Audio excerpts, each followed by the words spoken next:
Hampir rata-rata masjid-masjid Muhammadiyah melaksanakan kultum setelah tarawih menjelang witir.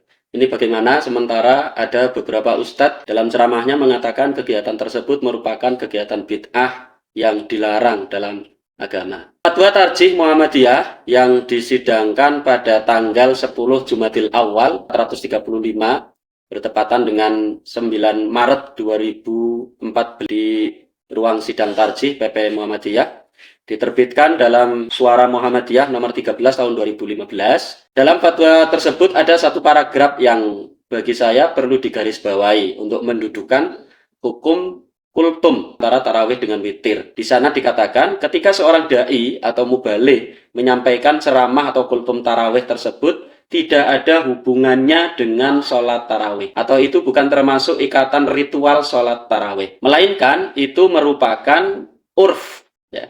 Jadi bukan ibadah, itu masuk urf yang tentu tidak bisa dihukumi sebagai perkara bid'ah. Ini dalam fatwa Muhammadiyah. Selanjutnya, keterangan-keterangan yang lain juga bisa kita dapatkan terkait dengan kegiatan menyampaikan tausiah setelah sholat tarawih itu. Di antaranya dalam fatwa Darul Iftal Misyriyah, di sana dikatakan menyampaikan mau'idhah setelah sholat merupakan waktu-waktu yang tepat. Seseorang menyampaikan mau'idhah perlu mengingatkan jamaah mengenai hukum-hukum syariat yang banyak ditanyakan oleh masyarakat, menyeru untuk bertakwa kepada Allah dan mencegah mereka untuk bermaksiat. Di situ dikatakan, walidzalika kana Nabi sallallahu alaihi wasallam yastahilu hadzal waqti katsiran. Yang demikian ini karena Nabi sallallahu alaihi wasallam sangat memperhatikan waktu-waktu seperti ini. Waktu ketika orang-orang berkumpul untuk berjamaah.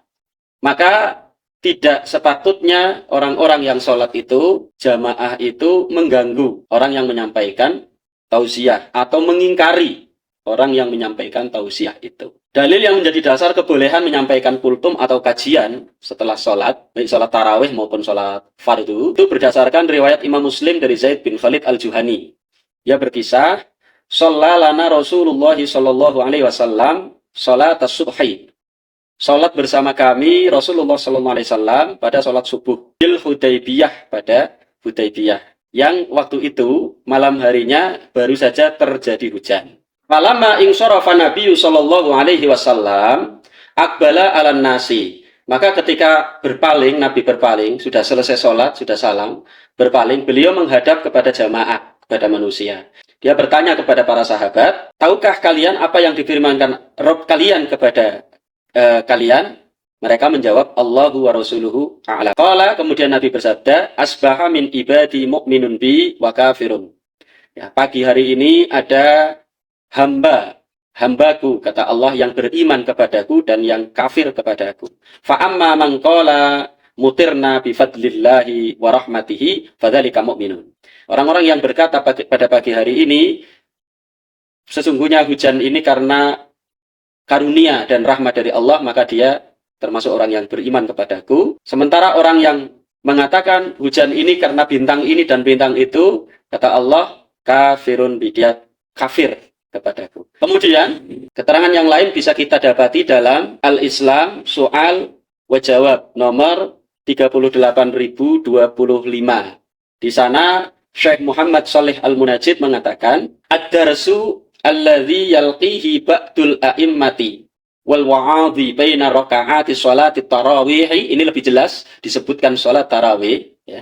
Ad-darsu, kajian-kajian, pelajaran-pelajaran, tausiah-tausiah, alladzi yalqihi ba'dul a'immati, yang disampaikan oleh sebagian imam, wal wa'adhi, dan sebagian memberi nasihat, pendakwah, baina raka'ati sholati tarawih, antara rakaat sholat tarawih. Antara sholat tarawih, ini malah menyebutkan antara sholat tarawih, bukan antara tarawih dengan witir. La ba'sa bihi insyaallah, tidak mengapa, insyaallah tidak mengapa. Yang lebih baik itu memang tidak melanggengkan. Tetapi tidak melanggengkan ini ada karena ada kekhawatiran. Apa itu? Khasyatan ya'taqidun nasu annahu juz'un minas sholati. Karena khawatir orang-orang nanti menganggap bahwa itu bagian dari sholat tarawih. Wa khasyatan min i'tiqadihim wujubuhu hatta innahum qad yunkiruna ala man lam yaf'aluhu. Dan kekhawatiran nanti orang-orang berkeyakinan bahwa itu perkara wajib sehingga mereka mengingkari orang yang tidak melaksanakan itu.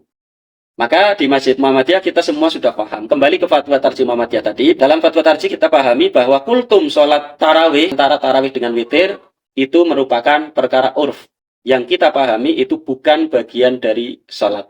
Maka tidak ada lagi kekhawatiran bagi kita akan orang beranggapan bahwa itu sesuatu yang wajib. Dan tidak ada lagi kekhawatiran bagi kita, orang akan beranggapan bahwa itu bagian dari sholat tarawih, apalagi kita juga sudah menjelaskan dalam proses itu, kita juga jelaskan kepada mereka. Kemudian dalam fatwa Asy-Syabakah Al-Islamiyah yang diasuh oleh Syekh Abdullah Al-Faqih, ini juga menanggapi tentang dinamika kultum sholat tarawih.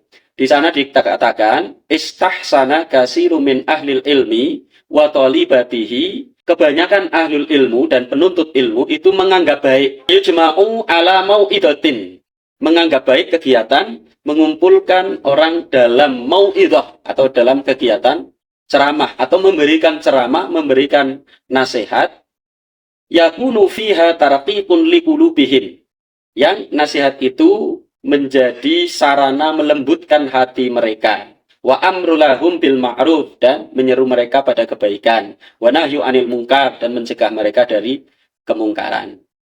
Wa bi khasati ma'a kasratil jami', dan khususnya dengan adanya banyaknya jamaah dengan kegiatan yang dilaksanakan dalam sholat tarawih itu yang beda dengan kebiasaan-kebiasaan.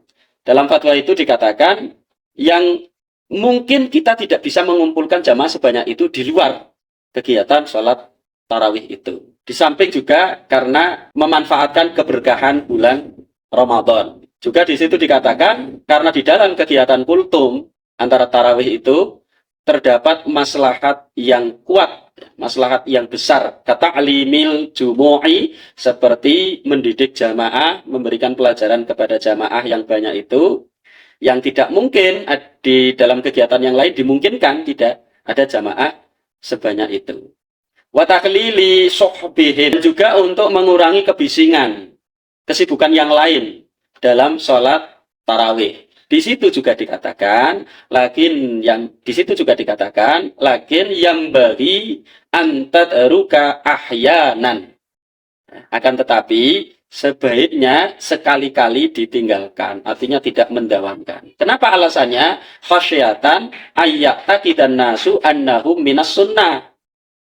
Karena khawatir nanti manusia akan berkeyakinan bahwa kegiatan itu sebagian dari sunnah. Dalam fatwa-fatwa ini dikatakan sebaiknya tidak dirutinkan atau tidak terus-menerus karena ada ilat, ada kekhawatiran. Kekhawatiran nanti orang menganggap itu sunnah.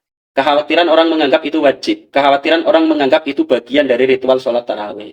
Maka ketika kita bisa menghilangkan kekhawatiran-kekhawatiran itu dengan menjelaskannya kepada jamaah, maka tidak ada larangan kultum tarawih itu dilakukan secara terus-menerus, bahkan itu lebih memberikan maslahat kepada jamaah. Wallahu a'lam bishawab.